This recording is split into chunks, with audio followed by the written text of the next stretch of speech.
Bonjour. Aujourd'hui, nous sommes dans Matthieu, chapitre 28, et pourquoi c'est important pour vous d'entrer dans la résurrection.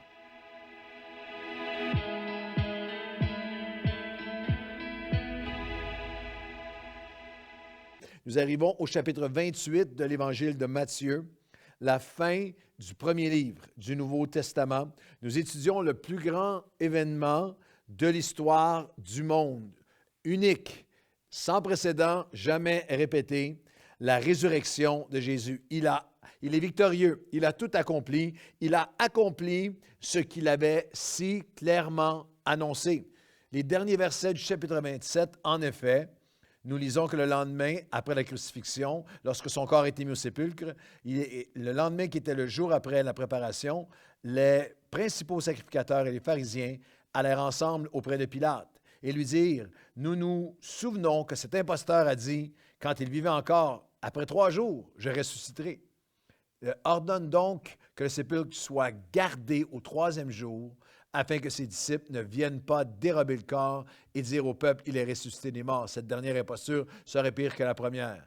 Pilate leur dit, « Vous avez une garde, alors allez gardez-vous comme vous l'entendez. » Ils s'en allèrent et s'assurèrent du sépulcre au moyen de la garde après avoir scellé la pierre. Et les 4 évangiles nous donnent un portrait complet de cette garde blindée Delta, des soldats d'élite et le sceau et toutes les mesures de sécurité qui avaient été prises pour s'assurer qu'il n'y aurait pas, que les disciples ne pourraient pas venir voler le corps. Il est mort pour les péchés du monde et il est ressuscité le 3e jour. Il a écrasé la tête du serpent à la croix, par la mort et la résurrection, la tête de l'ennemi lui-même, ce qui était en fait l'accomplissement qui remontait aussi loin que le livre de la Genèse. En effet, lorsque l'homme a chuté et que sa chute s'est rebellée contre Dieu, l'a séparé de Dieu, tout de suite, Dieu répond avec la première promesse messianique. Dans Genèse 3,15, il dit à l'ennemi, il dit au serpent, il y aura une guerre, un conflit, inimitié. Il y aura une guerre, un conflit entre toi, le serpent, et la femme, entre ta postérité et la sienne. Tu lui mordras le talon, mais celui qui sera né de la femme t'écrasera la tête. Lorsque vous regardez à la croix, vous voyez Christ crucifié, il faut que vous voyez aussi la tête du serpent qui est écrasée, la victoire totale qui est accomplie par Christ. Matthieu nous révèle, on est dans le chapitre 28, que l'ange n'a pas roulé la pierre pour permettre à Jésus de sortir. Il a roulé la pierre pour nous permettre d'entrer dans la résurrection, que ce soit un mode de vie, d'entrer à chaque jour dans cette résurrection. Matthieu 28 au verset 5, l'ange prit la parole et dit aux femmes, « Pour vous ne craignez pas, car je sais que vous cherchez Jésus qui a été crucifié, mais il est plus que Christ crucifié. Il n'est plus ici, il est ressuscité, comme il l'avait dit. Venez, entrez, voyez, entrez dans le lieu où il était couché. » Alors là, c'est une question importante. Est-ce que vous avez déjà prié en ce sens? Avez-vous déjà pensé à cette notion de dire, à chaque jour, je dois apprendre à entrer dans la résurrection? Est-ce que vous savez pourquoi entrer dans la résurrection est si important? Matthieu 28 nous donne quelques raisons. Parce que la résurrection, nous entrons à chaque jour. Seigneur, je veux marcher dans ta résurrection aujourd'hui. Parce que la résurrection renverse nos peurs et nos angoisses. Lorsqu'on regarde l'Évangile de Matthieu, le 28e chapitre, après le sabbat, les versets 1 à 5, le premier jour de la semaine, c'est le dimanche, Marie, Magdala et l'autre Marie allèrent voir le sépulcre. Et voici un tremblement de terre. Un ange du Seigneur descendit du ciel, roulait la pierre et s'assit dessus. Son aspect était comme l'éclair, son vêtement était blanc comme la neige. Les gardes tremblèrent de peur et devinrent comme morts. On les comprend. Mais l'ange prit la parole et dit aux femmes, « Pour vous, ne craignez pas, il n'est plus ici, vous cherchez le crucifié, il n'est plus ici, il est ressuscité. Entrez dans la résurrection. » L'ange a dit, « N'aie pas peur. » Un peu plus loin, encore une fois, il le dira, une seconde fois, il leur dira, « Soyez sans crainte. » Soyez sans crainte. C'est dans ce même chapitre, il y a 2 des 365 « N'aie pas peur, ne craignez pas » de la Bible. Il est ressuscité. Nous entrons dans la résurrection chaque jour parce que c'est alors que nous marchons à la lumière de la résurrection que nos peurs reculent, qui renversent nos peurs. Il y a le contraste entre le soldat Tu sais, les soldats terrifiés et les femmes qui doivent transcender, qui vont transcender par la résurrection leur peur, graduer de leur peur à la joie. C'est intéressant. Au verset 8 de Matthieu 28, elles s'éloignèrent promptement du sépulcre avec crainte, mais avec une grande joie, et coururent porter la nouvelle. Et c'est ce qui prend place dans chacun de nos cœurs depuis 2000 ans. Lorsqu'on vient devant Dieu en prière, Seigneur, je veux marcher aujourd'hui dans la réalité, la lumière, la révélation renouvelée de ta résurrection. Nous graduons de la crainte à la paix, de la crainte à la joie. Cette dynamique, cette résurrection, la résurrection renverse même crainte, peur et angoisse, même la peur de la mort.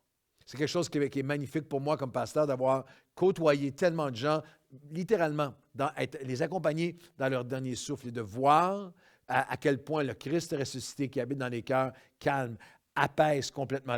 Romains chapitre 6, l'apôtre Paul adresse cette réalité en disant, nous avons versets 4, 5, 8 et 9. Romains 6, 4, 5, 8 et 9.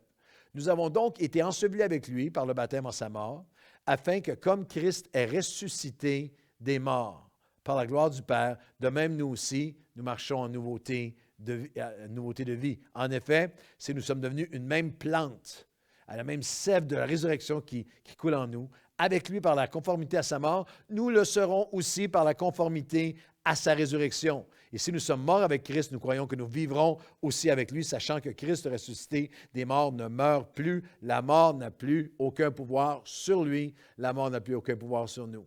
Aujourd'hui même, alors que j'enregistre ce café matinal, il y a une dame de l'Église qui est extraordinaire, une femme magnifique, une grand-maman avec des dizaines, littéralement, d'enfants et de petits-enfants et d'arrière-petits-enfants qui s'est en allé être avec le Seigneur. Et dans les derniers jours, mon époux Chantal était avec elle juste quelques heures, la veille de son départ dans les bras de Dieu. Elle était habitée, elle était portée par une paix extraordinaire. C'est ce que la résurrection produit dans nos cœurs. Il a banni la pire de toutes les craintes, la crainte qui confronte chaque être humain.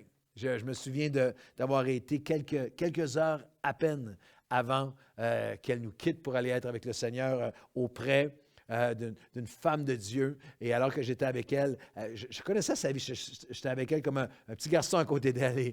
Et je connaissais sa vie, toutes les épreuves qu'elle avait vécues et tout. Et elle était comme rendue entre ciel et terre, tout près de Dieu dans ses derniers souffles.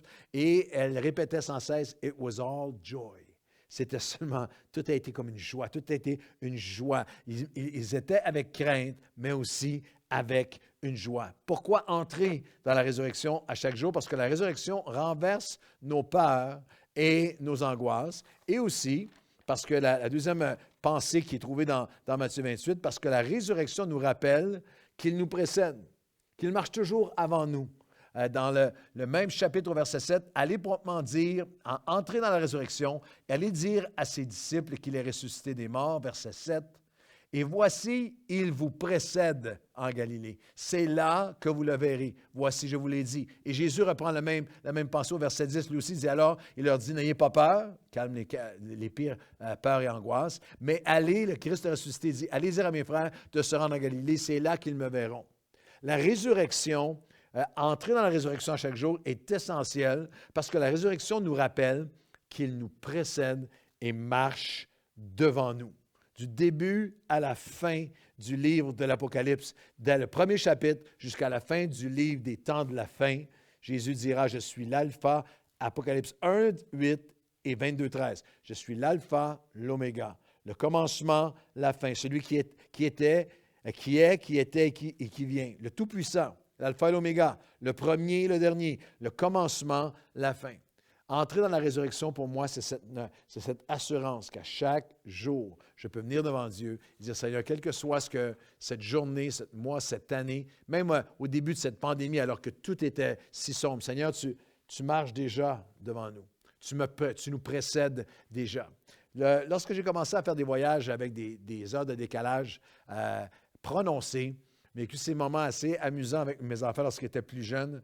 Je me souviens d'endroits que je sois à Papeete, à Tahiti ou à d'autres endroits où il y a 12 heures et plus, parfois d'autres endroits du monde où il y avait 12 heures de décalage où j'appelais les enfants Et eux, pour eux, c'était le samedi matin, ils se lèvent à Montréal, mais moi, samedi est déjà fini. Samedi est déjà terminé. Et c'était hallucinant pour mes enfants de penser, mais papa, tu as déjà vécu la journée avant nous, tu peux-tu nous dire qu'est-ce qui va se passer? Alors, j'aimerais vous dire que Jésus a vécu chaque journée avant nous. Il est alpha, il est oméga, il marche, il nous précède. La résurrection est une clé d'apaisement parce que, premièrement, parce que la résurrection renverse nos peurs et nos angoisses, parce que la résurrection nous rappelle qu'il nous précède, qu'il marche devant nous. Laissez-moi vous donner une dernière pensée, parce que la résurrection résiste aux pires attaques. Rien ni personne ne peut arrêter le Christ ressuscité. Dans Matthieu 28, nous avons au verset 11, pendant qu'ils étaient en chemin, des hommes de la garde annoncèrent aux principaux sacrificateurs tout ce qui est arrivé. Ceux-ci s'étant rassemblés avec les anciens, avoir tenu conseil, donnèrent aux soldats une forte somme d'argent en disant, « Dites, ces disciples sont venus pour le dérober pendant que nous dormions. Et si le gouverneur l'apprend, nous l'apaiserons, on vous tirera d'affaire. » Les soldats prirent l'argent, qui suivirent les instructions, se sont mis à répandre les mensonges. Et ce bruit s'est répandu parmi les Juifs jusqu'à ce jour. Matthieu écrit son évangile plusieurs décennies après les faits. Et il y avait les trois empires qui mentaient contre eux, les trois empires qui cherchaient à les faire disparaître. Les disciples, dans Matthieu 28, entendent Jésus leur dire, « Allez faire de toutes les nations des disciples. Je suis avec vous jusqu'à la fin des temps. » Mais j'aime l'authenticité des Écritures. Matthieu 28, 17 nous dit que lorsqu'ils le virent, ils se prosternèrent devant lui, mais quelques-uns eurent des doutes. Encore une fois, on les comprend. Ils ont un empire religieux, les pharisiens qui étaient voués à les détruire. L'empire grec philosophique voué à les faire disparaître. L'empire romain, empire social, empire militaire, voué à les persécuter jusqu'à la mort, à faire disparaître toute trace de la résurrection. Mais Jésus leur dit, comme il dit à toi et moi aujourd'hui, Jésus s'étant approché d'eux, leur parlant. J'aime que même s'ils étaient prosternés en louange, il y avait des doutes dans leur cœur, ça c'est toi et moi. Je me suis retrouvé souvent prosterné à louer alors que je combats des doutes dans mon propre cœur. Mais Jésus termine en disant, s'étant approché, leur dit, « Tout pouvoir m'a été donné dans le ciel et sur la terre. » Et lorsque Paul rappellera au jeune Timothée à la résurrection du Seigneur, il lui dira ceci, dernier verset ensemble, 2 Timothée 2, versets 8 et 9, « Souviens-toi de Jésus-Christ. N'oublie pas Jésus-Christ, ressuscité des morts, selon mon évangile, pour lequel je souffre et je suis lié comme un malfaiteur, mais la parole de Dieu n'est pas liée. » Nous entrons dans la résurrection à chaque jour, parce que la résurrection renverse nos peurs et nos angoisses, parce que la résurrection nous rappelle qu'il nous précède, il marche toujours en avant, et aussi parce que la résurrection résiste aux pires attaques. Aucun gouvernement, aucun empire, aucune philosophie, aucun despote, les milliards qui ont pu être dépensés. Là, on pense au système communiste pendant des décennies, essayant de faire disparaître l'Évangile du dernier chapitre de Matthieu, où les mensonges sont répandus, jusqu'à aujourd'hui. Rien ni personne ne peut arrêter la résurrection. La parole de Dieu n'est pas liée. Seigneur, aujourd'hui, arrête-nous un moment pour qu'à chaque jour, d'une manière nouvelle et particulière, nous puissions entrer dans la résurrection. Qu'on entende ta voix dire « N'aie pas peur ». Qu'en chemin, alors que nous marchons dans la résurrection, Seigneur, il y a nos craintes humaines bien légitimes, bien normales, mais que nous puissions graduer à la joie, graduer à la paix, sachant que tu nous précèdes. Tu marches toujours, tu es alpha, tu es oméga. Le ressuscité nous précède. Et le ressuscité nous rappelle que sa parole n'est pas liée, que la résurrection résiste à toutes les attaques, que même aucune pandémie aucun confinement n'a pu arrêter ta parole de résurrection, de transformer des vies, parce que la parole n'est pas liée. Au nom de Jésus, Amen et Amen. Bonne journée à tous.